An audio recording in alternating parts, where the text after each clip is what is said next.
Today we're going to look at sustainability. Truthfully, we're going to look at the destructive side of sustainability. So the title of this presentation is Sustainability or Destructability.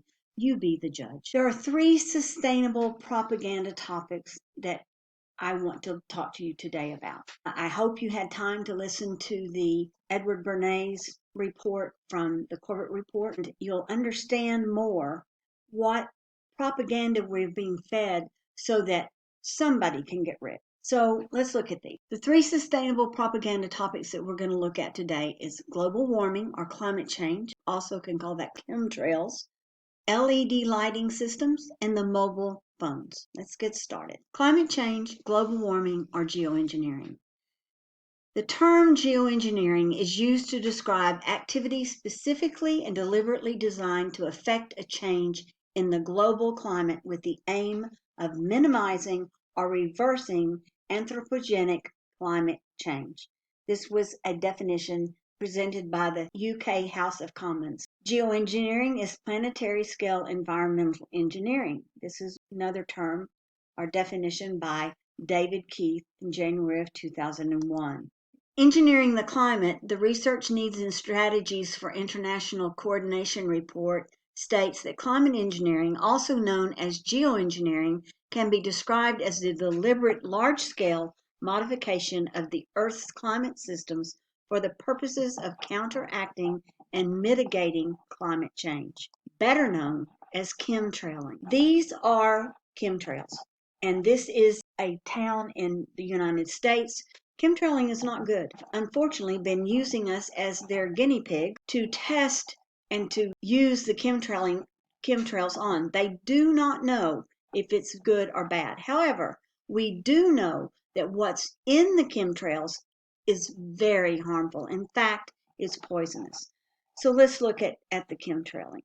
Chemtrailing is the public's term for the classified, ongoing, artificial modification of Earth's climate systems using reflective nanomaterials, or aerosols, to reflect the sunlight. The aerosols are dispersed by jet aircraft, and these trails that they eject then expand into reflective artificial clouds. Here you can see some of the trails have expanded into bigger cloud cover, where some of them have just been laid down, so they're just the small trail.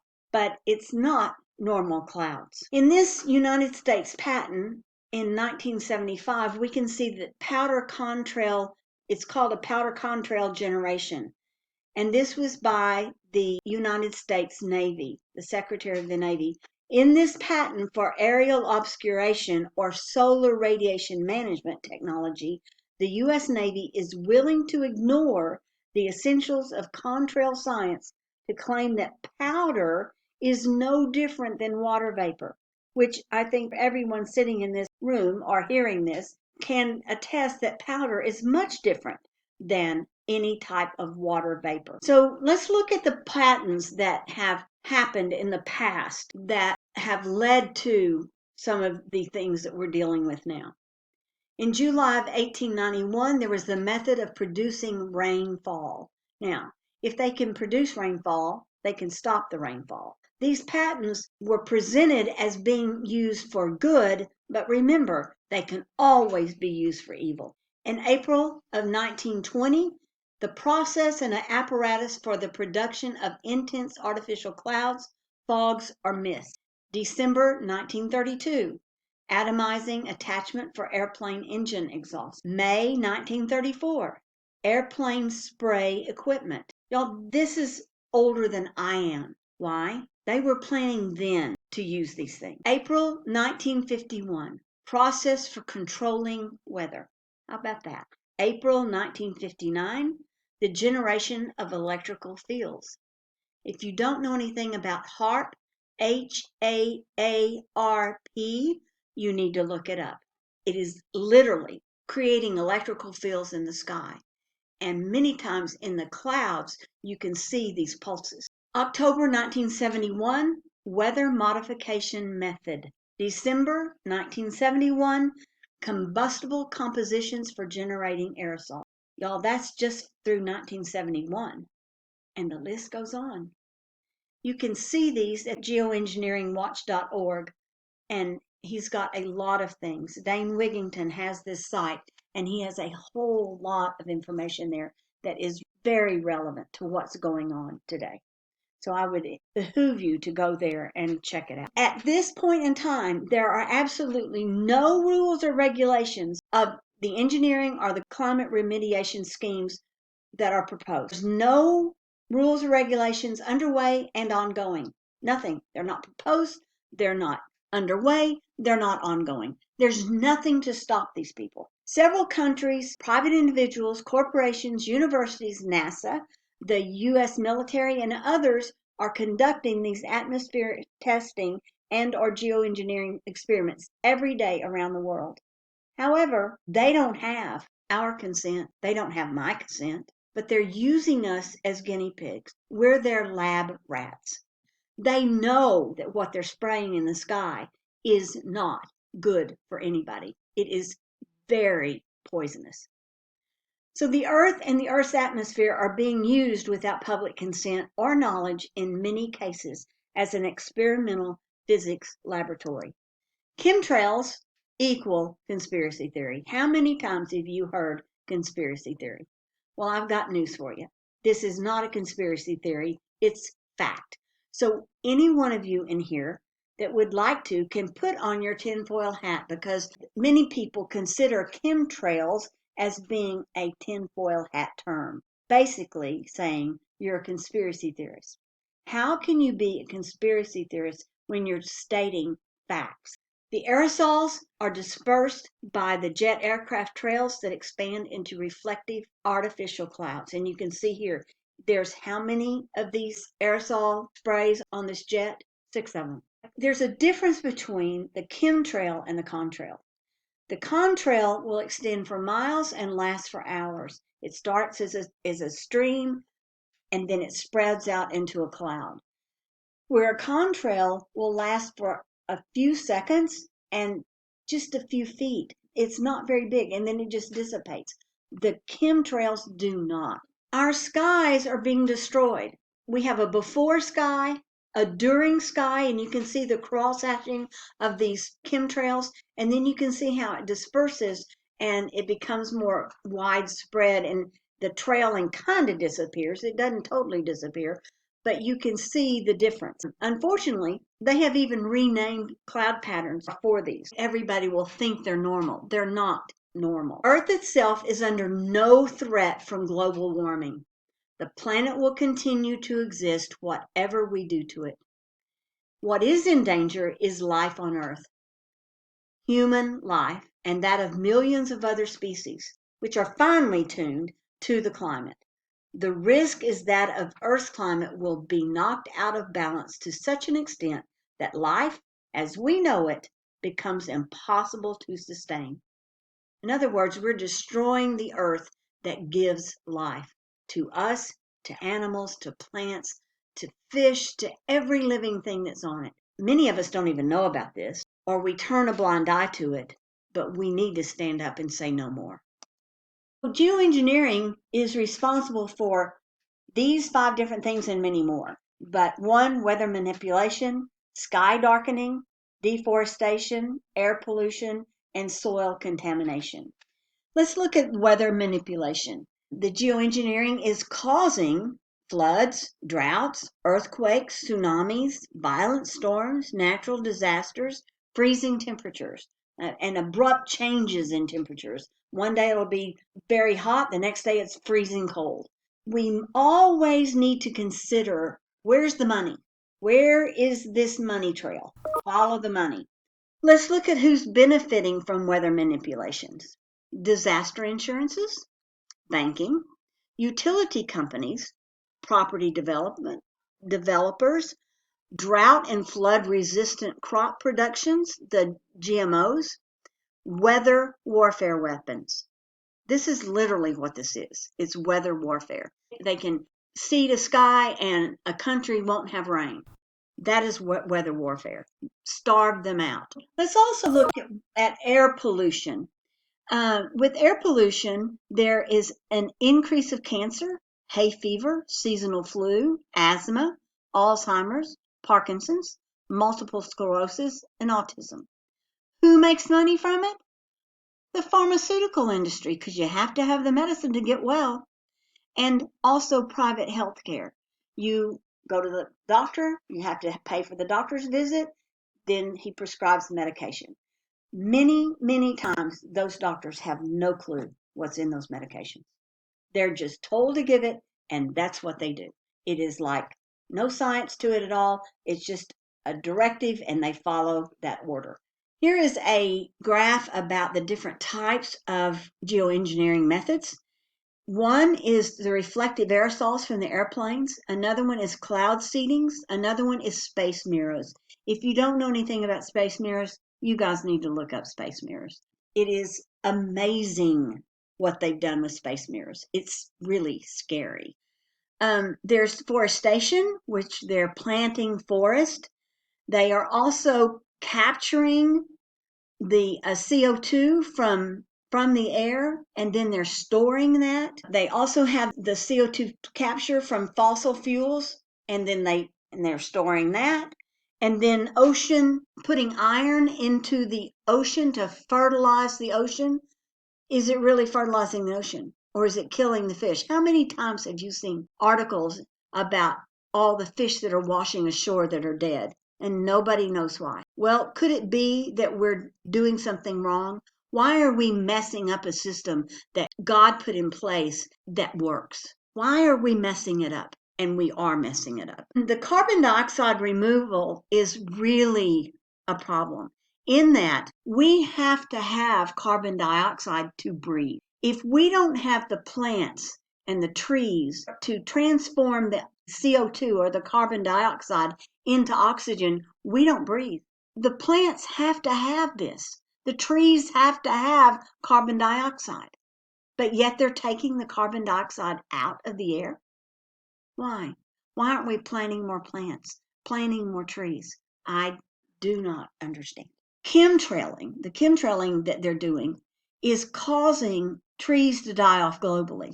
And the rate of trees that are dying is accelerating much faster than the trees that can be planted. 15 billion trees each year die off, with only 5 billion replanted. This is 10 billion trees lost every year. Many times they say that the tree will be there and it's hollow. The bark is on the outside, but there's nothing inside of it. It's just rotting from the inside out because of the chemtrailing. Geoengineering is a crime against humanity and all life on Earth. It is not a good thing. So do we want natural skies, or do we want fake artificial clouds? I personally like the fluffy white clouds. I don't like the chemtrail clouds. They're ugly and they're destructive. Let's also look at aluminum, because aluminum is one of the things that they put into the chemtrailing.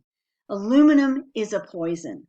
So with the onset of aluminum, we have the rise of NCDs. The NCD is a non-communicable neurological disease, and these include autism spectrum disorders, bipolar disorder, Alzheimer's, dementia, Parkinson's, depression, fibromyalgia, and attention deficit disorder. These diseases are caused by sometimes trauma, pesticides and GMOs, the genetically modified organisms. Many of our vegetables today are GMOs, which again, they're not good for us. MSG, monosodium glutamate, aluminum, and vaccinations. We can see that aluminum is not good, but yet they're spraying the skies with it. I don't understand. Let's look at the other poisons that are in the spray. There's strontium and barium. Strontium is like a metal that is poison for human beings and for animals. It causes musculoskeletal diseases. Barium is another one, and it causes gastrointestinal disturbances, muscular weakness, cause you to be paralyzed, and can also cause death. Some of you say, oh, we don't have chemtrailing in Saudi Arabia. Well, let's look at that. Here is a camel. If you look above the nose and right at the bottom lip and above the back hump, you can see horizontal streaks. Those are chemtrails. And if you look at the image on the right, you can see chemtrails. You can see one that is just been laid down, and then you can see others that are horizontal across the sky. We have chemtrails. Here's some more. The upper right-hand picture is one that's just been laid down, and then the one in the opposite that, on the bottom left-hand corner, is some that have already dispersed, where the bottom right-hand corner is a normal fluffy clouds in the sky. Here's some more that have been dispersed, and this is literally above the compound where I live. Here's some more above the same compound that have been dispersed. They're spraying the skies in Saudi Arabia. Here's some more images that you can see that the chemtrails are there. And this is in Saudi Arabia. The question, sustainable or destructive? Let's look at LED lighting. LED lighting is promoted as being cost effective and sustainable, 80% more efficient. They're low energy consumption, so they have less demand on our energy grid. They generate less heat since 95% of its energy is converted to light. They decrease greenhouse emissions. They decrease the carbon dioxide. That's what we've been told. Well, let's look at this. I was talking to Mr. Alzamel at Zamel Art Supply about this one afternoon, one evening that I was down there, and he told me that he had just refitted his entire home with LED lighting, and he saw absolutely no decrease in his electrical bill at all. Nothing. And then when I told him more about it, which I'm getting ready to tell you, he was like, "Oh, why did you bring me the bearer of bad news?" Because he had just had his house refitted with these. And I'll tell you in a minute what is going on here. They are to decrease in greenhouse emissions, the CO2. Again, without the carbon monoxide, all life on this planet would not have breath to breathe. There would be no oxygen to breathe. Why are we doing this? It takes carbon monoxide for plants and trees to live, and in that process they produce oxygen for all of us. Light from the sun provides living organisms energy and vitamin D, and if we don't have light from the sun, we can get sick. We have to have the energy and the vitamins, everything that we have from the sun. We have to have it in order to live. Incandescent lighting, which they basically have banned worldwide, is more like the light from the sun. Therefore, we get those things from an incandescent bulb because it's white light, it's not blue light. Incandescent light is white, where the LED light is blue light. Blue light is very destructive to mankind. Blue light will destroy the retina of the eye, causing macular degeneration. If you do not understand what macular degeneration is, you need to find out. I will do a little experiment with you right now. I want you to make fists with your hands and put those fists right in front of your eyes, about 10 centimeters from your eye, and then look and tell me what you can see. If you look straight on, what do you see? You see your fist. Could you possibly read like that? No, because all you can see is the peripheral vision, the area around your fist. That's macular degeneration. We are raising generations, not a generation, generations of people that will develop macular degeneration because of these LEDs. Not only that, but the mitochondrial layer of your skin is an organ of your body that produces energy. We have been told all of our lives that our energy comes from our food. I've learned that energy also comes from water. If we don't drink enough water, we won't have enough energy. But another one that is huge is the mitochondrial layer of your skin. It produces energy. And if we are going to produce this energy, we have to have the white light like the sun. They are blocking all of that out. Not only are they blocking out the skies with the chemtrailing, they're causing us to live under these blue lights. If you will look at many people now that wear glasses and they've gotten them from an optician, you will notice that the lens in them have a light yellow tint to them. And I guarantee you, if you ask them if they asked the optician to put the yellow tint in there, they would say, "What yellow tint are you talking about?" Because most people don't even see it. I have been watching and I have been asking. Everybody I've asked has said, "I don't have any yellow tint in my glasses." And I'll say, "Just take them off and let me show you something." And they take them off. I put them against a white piece of paper and I say, "Do you see the difference?" "Yeah, yeah, I do." "Well, I can see the difference on their skin." And I say, "Well, it's because the opticians know that this is going to ruin your eyes. So they are putting the yellow tint in there to alleviate some of the blue light that is entering your retina, because they know it's going to cause macular degeneration." My question is, why are they doing this to us? Why are they eliminating the incandescent lighting, which is good lighting? Yes, it gives off heat, but it's okay. It's healthy for us. The LEDs are not healthy for us. We need to stop this madness. So again, the question, sustainable or destructive?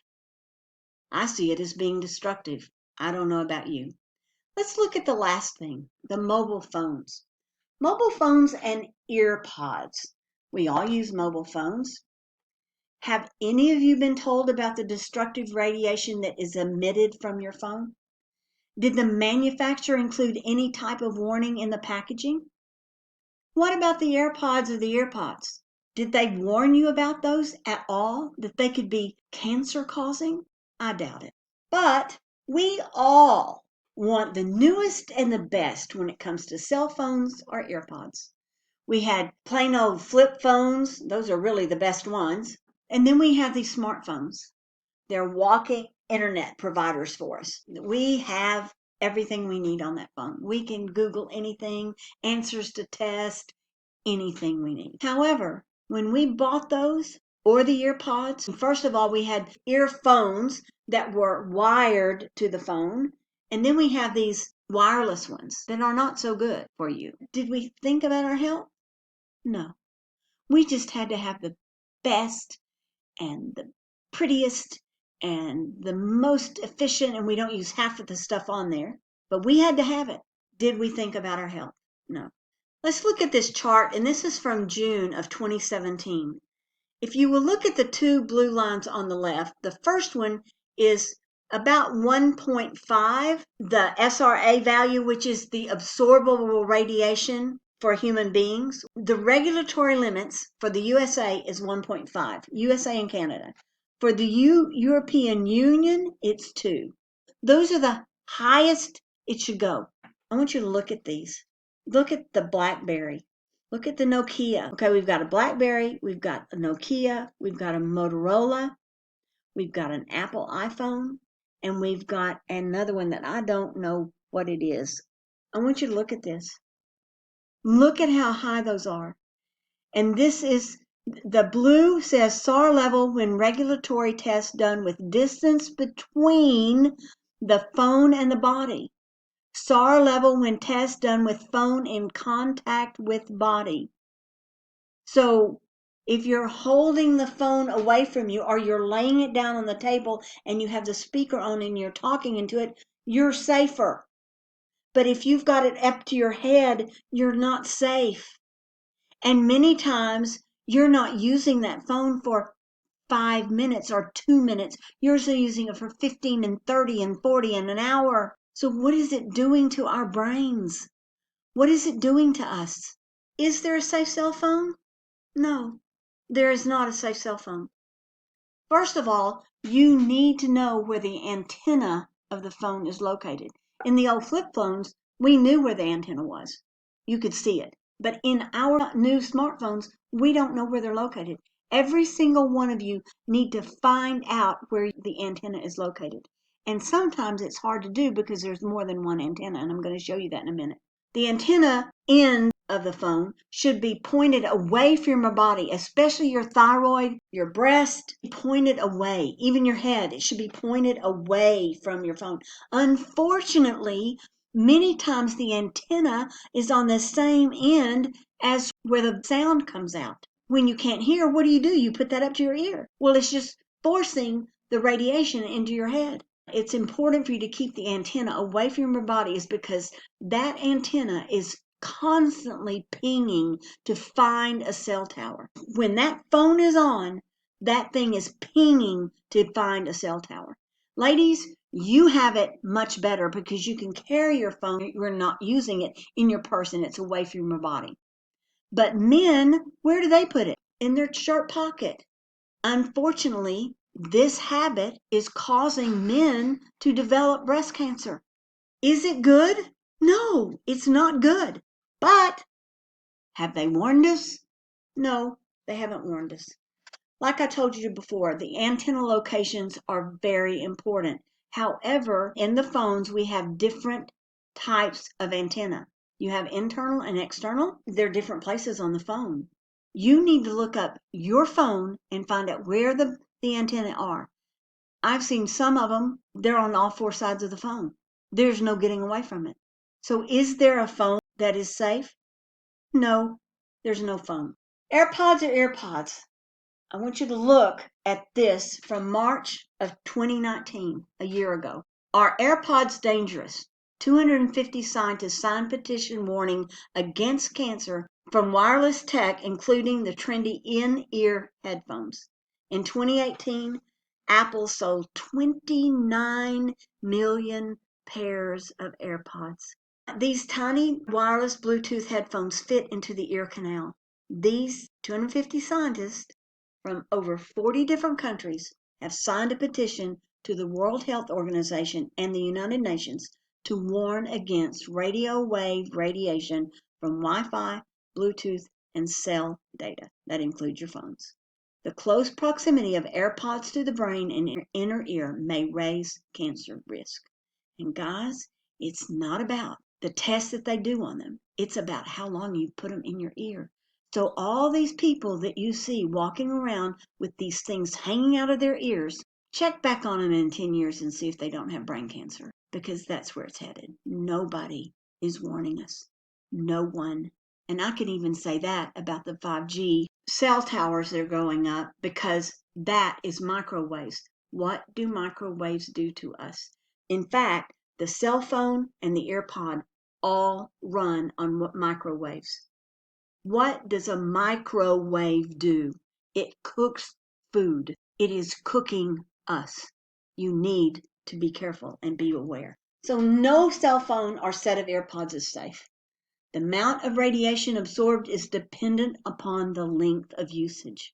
So what are the chances of a person developing cancer of the brain when the earpods are hanging out of their ears all day long? What is the chances of a person developing breast cancer when they carry their smartphone in their bra or their shirt pocket? It's very likely. What are the chances of a man destroying his reproductive organs by carrying his cell phone in his pocket? Or a woman, truthfully. There's studies that have been done. They've proven that the sperm count of a man will be reduced because of them carrying a cell phone in their pocket. Not good. And the one that really bothers me the most is the children. So what are the chances of a little boy or girl becoming sterilized because of sitting a laptop or smartphone in their lap while watching cartoons, basically to keep them occupied so the parents don't have to do anything with them? It's horrible. No one is looking at this, and everyone should be, because everyone is using it. This is an image that shows the heat generated on the face by 15 minutes of cell phone use due to electromagnetic radiation. This is horrible. Look where this extends. It's in the jaw, it's in the ear, it's in the forehead. That's just 15 minutes. You need to keep your phone on a table and turn it on speaker and use it that way. Do not have it on close to your head. And if you're going to use earphones, use the ones with wires. They're much safer than the ones that are wireless. So the question is it sustainable or is it destructive? You be the one to answer that question. Thank you.